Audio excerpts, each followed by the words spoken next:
Good morning, everybody. It's Big EV, Life After Death. Coming at you this morning from the backyard once again. This is the segment that I call Real Talk with EV. And actually, last couple days ago, we spoke about ascending to the next level, the first part of this series. I wanted to talk about another aspect of ascending to the next level today. But just to recap and to go back to what we talked about the other day, it's about bidding people adieu that are negative forces in your life and that you need to separate from, because God has ended the season with that person, and He's moving you to the next level, and that person may not fit into where you're going. They may have been significant to where you had been, but they don't represent where you're going. So bidding them adieu and basically praying for success for yourself moving forward, as well as success for them and purpose for them, that they are in line with their purpose, and that you remain in line with yours. But moving on to today, one of the things I want to talk about is fear. And basically, I'm just going to come right out and say it. Fear is a crippler. Fear is probably the main reason why people don't ascend to where they're supposed to go. So I'm going to give you a little testimony today about a situation that I dealt with, and liken it to where, it took me based on the fact that I did not fear and that I trusted God. But just to kick things off, to talk about fear and how it doesn't come from God, is that 2 Timothy chapter 1 verse 7 specifically says that God gives us the spirit of peace, love, and a sound mind. None of those things involve fear. And he specifically says that he did not put fear in us. We have a fear. They say you're a God-fearing person. Yeah, I mean, we are fearful of God in the sense of He wants us to fear Him in our trust and our belief, but at the same time, He's not placing the spirit of fear in us to fear the obstacles that come our way and things that happen in our life. We're not supposed to fear. And I'll go ahead and give you some testimony from my background and things that have happened to me just recently, things that I've been going through that may be able to help you in handling and dealing, and maybe even help you in your belief and trust in God, that He does hear your prayers, and He can perform miracles before our very eyes, and we just have to be able to allow Him to do that and not cripple ourselves and keep ourselves from the goodness of God through our fear. So I'll talk a little bit more about that in a minute. Also, some other biblical principles that I kind of roll with, that I go by in my walk, is just knowing that God has provision. He has promises of provision in the Bible for you, that He's not going to leave you or forsake you, that He talks about that He's going to provide for you through His riches and glory by Christ Jesus. I mean, these are things that you have to say out loud when the things are looking bleak and you don't have, your hope is starting to wane and your faith is starting to wane, and these are the things that you have to hang on to in those moments of weakness, and not of fear, and letting those thoughts blossom into you getting out ahead of God and doing something crazy that compounds your bad situation.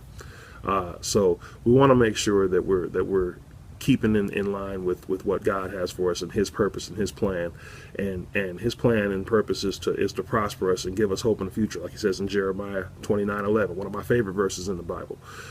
He doesn't want us to be to fail. He doesn't want us to have the situational circumstances that turn out bad for us. He doesn't want those things. He doesn't will those things for us. So we have to believe that, and if we just believe, that's the way that we can ascend to the next level. Believing is the essential part of ascending to the next level. So I'm going to share with you a little bit of a testimony that I had recently that happened with me and my family, and how God basically, I'm not even going to say basically, He really ascended us to a wonderfully high level, higher than we were. And at the time that it happened, when everything first kicked off, we didn't see that coming. But I definitely want to give you something here today that will encourage you. So let me just tell you a little bit about something that happened to us late in the summer here. Well, I'll go back to June. Back in June, I had two incomes coming into my family. I have a consulting business that I do, and then I also had a sales job that was a really, really good paying sales job. and it was the sales job was taking care of most of that income. So I wanted to go ahead and give you, what happened. Basically, what ended up happening was I lost the sales job at the beginning of the summer, like in July. And then in August, so as I was looking for another job to replace that income in August, the owner of the property that my family and I were renting, because we haven't had the door open for us just yet to buy a home, but we're renting, the owner came to us and said that he needed to sell the property. They were heading into some financial issues, and some changes in their financial situation were preventing them from keeping the house any longer. And he had asked me if I wanted to buy the house, but the house wasn't the size of house, and it wasn't really in a neighborhood that I would want to consider buying a house once we were buying. Plus, we weren't ready to buy yet, to be honest. So, long story short, what ended up happening was we had 60 days to vacate. And at that time, here I am with less, just had my income cut probably by 60%. My wife wasn't working. My kids are just getting ready to start school. As I mentioned, we're in August at that point in time. I think we're about a week before school's about to start. So we're faced with all these challenges of, okay, where are we going to live, first of all? Second of all, are we going to stay in the district so the kids don't have to switch schools? We're faced with all these questions because now they're going to start school in a week and we're going to be moving. So do we look for something in this area, or how do we go about doing this? So, so what I did was, instead of fearing, because a lot of people will get those questions in their mind, and then the fear will allow you to take those questions and thoughts will turn into, oh, what happens if we don't find a house in the next 60 days? Oh, what happens if my kids have to switch schools? And you start getting out ahead of God, and then you end up choosing a home in an area, like let's just say if we were to get out ahead of God and try to choose an area close to where the kids were going to school, and then end up settling for less of a house and having issues or whatnot. What I did at that point was I just went ahead and said, God, I trust you. Whatever you say, wherever you say we're going is where we're going. So weeks had gone by, and we had been looking at several houses, and all the houses that we looked at were just not, I didn't believe it was God's will for us to live in any of those houses. So we probably went to see 10 houses in a matter of about 3 or 4 weeks. Not only that, we had people coming in, because they were selling the house. The owners were selling the house we were living in. They were having people coming in and doing different, doing different kinds of work and doing, just inspections and all kinds of just home invasion. That's what we called it. It was basically just privacy invading type of situations that were happening to us. So it was just enduring a lot during that time, plus the kids were starting school, plus we were looking for a job at the same time, looking for that second income for me, my wife looking for a job. And it was just really a trying time. It was a test. It was a true test in our faith and in our belief. Anyway, moving on forward about maybe 3-4 more weeks. So now we're about 2 weeks away from having to move, and we hadn't found a place. And, we just were really still continuing to trust God. I actually have a prayer group of men that I pray with every morning, the prayer line. Shout out to the prayer line. A bunch of prayer warriors that were praying on my behalf. Plus, of course, we're my wife and I praying in agreement that we were going to find this house, that God has this house for us, that is going to be the place where we're going to be laying our head and that we're going to call home. But again, we're 2 weeks away from having to move. So, obviously fear could creep in at that point, right? And for most people, it probably would. And it's a real test of your faith when you have to believe Him, and you're coming to that 11th hour, and you have to really, buckle down and just trust. So as we get to about 2 weeks before, it was a Sunday morning, and I just happened to get on Facebook, and normally I read my Bible in the mornings before I, get on Facebook. I usually make that a rule of mine. It's probably something you guys want to do too. Conquering one of my addictions, and addiction is one we'll talk about next as far as ascending to the next level. It's probably, I've given up our, a little teaser for our third session of this ascending to the next level. But anyway, one of my addictions was social media. So I had to start reading the Bible in the morning before I got on social media. But that morning, my addiction actually failed, and I actually fell to my addiction that morning and got on social media before I started reading my Bible.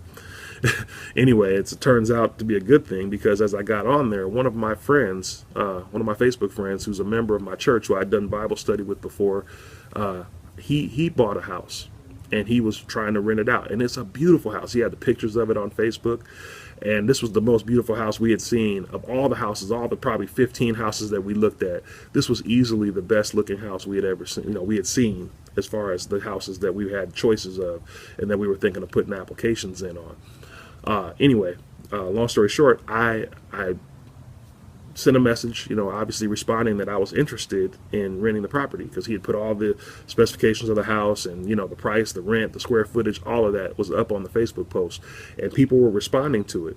There was probably 10 or 15 people that wanted to look at it or were commenting on how nice of a home it was, whatever. So I commented saying that my family and I were interested, and we happened to be in the market for a, for a house, for a 4-bedroom house, which is what this house was, and we would like to take a look at it. And at that time, he sent me a message back saying, and we were going to see him at church that morning, but at the time he said that he had somebody already in mind and that he was going to be getting a deposit from them at church. But if something fell through, he would let me know. So I get to church, and I was singing at church that day, and I was singing, and business as usual, And after church, I didn't see Bob. And Bob's the guy who, to give away his name, he's the guy who owns the house. And I didn't see him, so I figured that everything must have happened for him, and praise God that his situation was getting handled and the house was getting rented, and so I figured everything went through. He probably got a deposit from that person, and that person was going to be enjoying this beautiful house.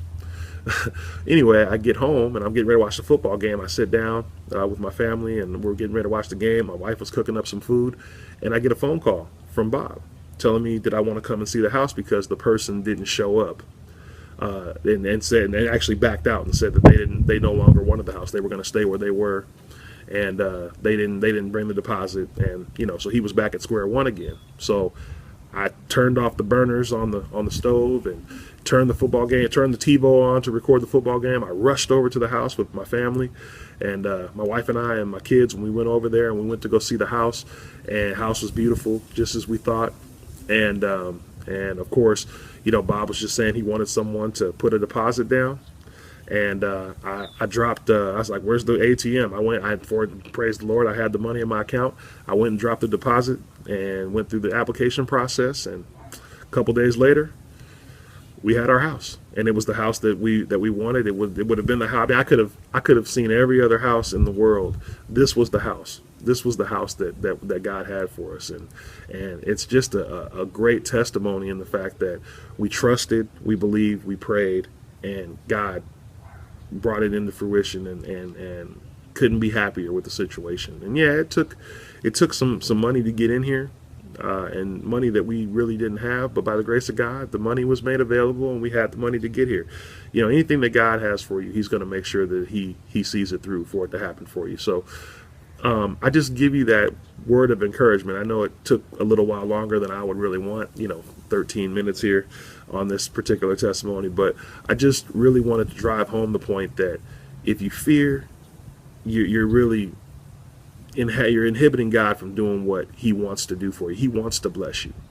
So you have to believe that He wants to bless you, first of all. You have to believe that it's in His will to bless you, and you will be blessed. And so I just offer that story as encouragement that please just believe. It's that simple. Just believe, and God can do wondrous things in your life, and He wants to do great things for you. But you have to truly believe, and you can't let fear cripple you into making decisions that would cause Him not to be able to bless you. So just remember, if you take anything from this 15 minutes, just believe and fear not, and let God do a wondrous thing in your life, and He wants to. So God bless you. Thank you for being with me today. Hit your church up today, and get a good word from God, because I know He's got something for you, and I pray that this word blesses you.